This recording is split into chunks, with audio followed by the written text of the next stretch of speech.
What's up, what's up? So, we made a decision on a table saw for the Bad Lab. There's a couple of things that I want to make sure people consider when buying something like a table saw. Number one is going to be you really have to figure out what it is that you need the table saw for. What is 90% plus of its purpose going to be? Number two is you really have to go out to the big box stores and fiddle with some demonstration models and just get a feel for it. It's like buying a pair of pants or you really just got to go pick it up and see what fits best and what suits you the most and what you're going to do with it. So that being, excuse the shop, this place is in complete disarray as we kind of renovate paint and get ready to set up the shop. Anyway, moving right along. So that being said, I'll be honest, I got caught up falling into the trap of I'm going to buy something because the internet said so,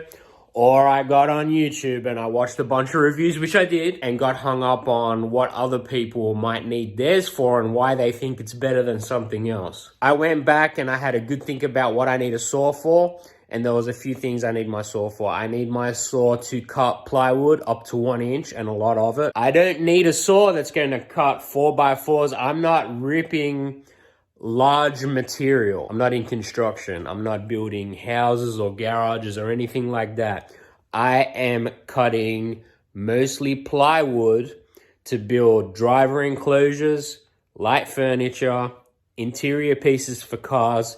That's 99% of its purpose. I also needed something fixed back that's going to go into an outcut table that also has a router table or router station in the same table. And I'm gonna talk to you guys more about that pretty shortly because my plans for my saw and router outcut table is pretty sick. So I'm shopping around for a job site table. This Cobalt is actually a pretty good deal. So the first thing I noticed with this rack and pinion style fence, so it's locked into position right now, but the amount of play in this fence is unacceptable. It obviously doesn't go anywhere that way, but it's in my opinion that it shouldn't move at all. It should be locked. So unlock the fence, move it up, lock it back down, and it's has a large amount of play in the fence. So then when you look at something like this Dewalt, which this is the Ferrari of job site tables. So this is unlocked right now. No, sorry, locked in. When this thing unlocks, you know it. So move the fence into position, lock the fence in, and obviously doesn't move, but there is zero play in this fence. You get what you pay for. I'm really interested to look at that Skill rack and pinion $300 table saw. So it turns out that Skill 10-inch table saw that Lowe's carry is discontinued, and there's actually none in stock local to me. Those are telling me that they're no longer going to have it. So because I can't actually go and find one and fiddle with it, it's going to be off the list. Alright, so purely for entertainment purposes, this is the Hercules 15 amp 10-inch job site table. So this one right now I can get for $350.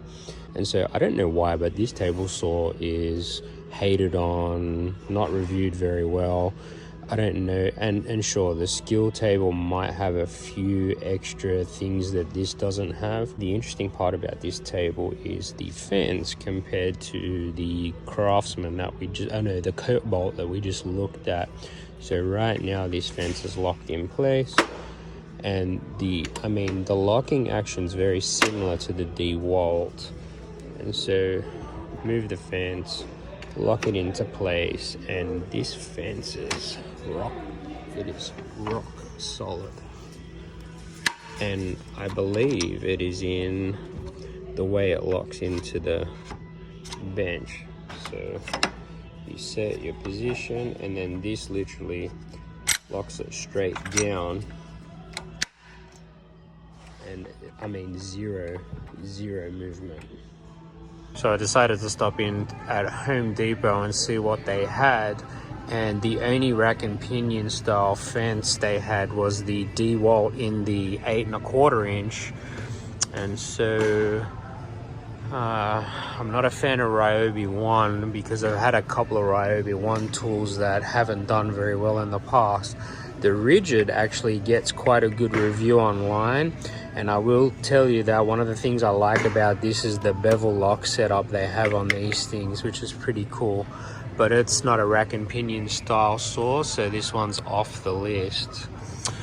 So the Dewalt 8 1/4 inch, I'm not gonna rip any 4x4s, 2x4s. I don't have any need for doing any of that type of work, so an 8 1/4 is definitely a possibility for me. And I guess the price on the 8 1/4 is very good, just like the other ones we looked at, or the other Dewalt that we looked at.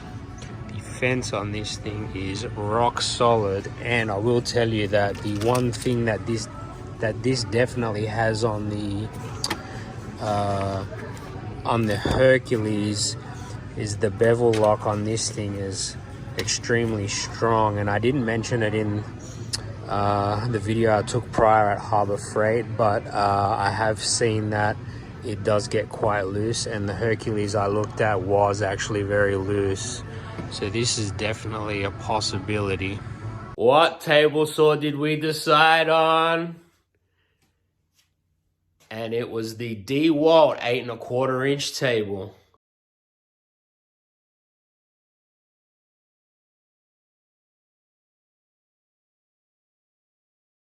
All right, let's take a quick look at this thing straight out of the box. So we have our blade guard. We have our miter. And I will tell you, from all of the saws I looked at, all of the displays, both the 10-inch Dewalt and the 8 1/4 inch have the best miters straight out of the box. And a lot of people suggest that you buy aftermarket miters for your saws. I would suspect that this thing is going to be perfect for me. I'm not going to ever have to use a different type of miter. And it's metal as well. Most of these were plastic on the displays that I seen. Got your bar down there. And I will tell you, this is a very, very nice saw. It comes with a blade already loaded in.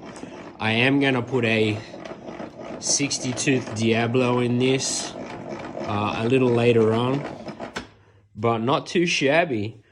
I will have to do another video on this saw a little bit later on, just to really dig into setting it up and make sure we square it up and it's all set up nice, ready to put in some work. But just at a glance, I'm very, very happy with this purchase. Tune in and see what I have next, I guess. Appreciate y'all. Have a great new year.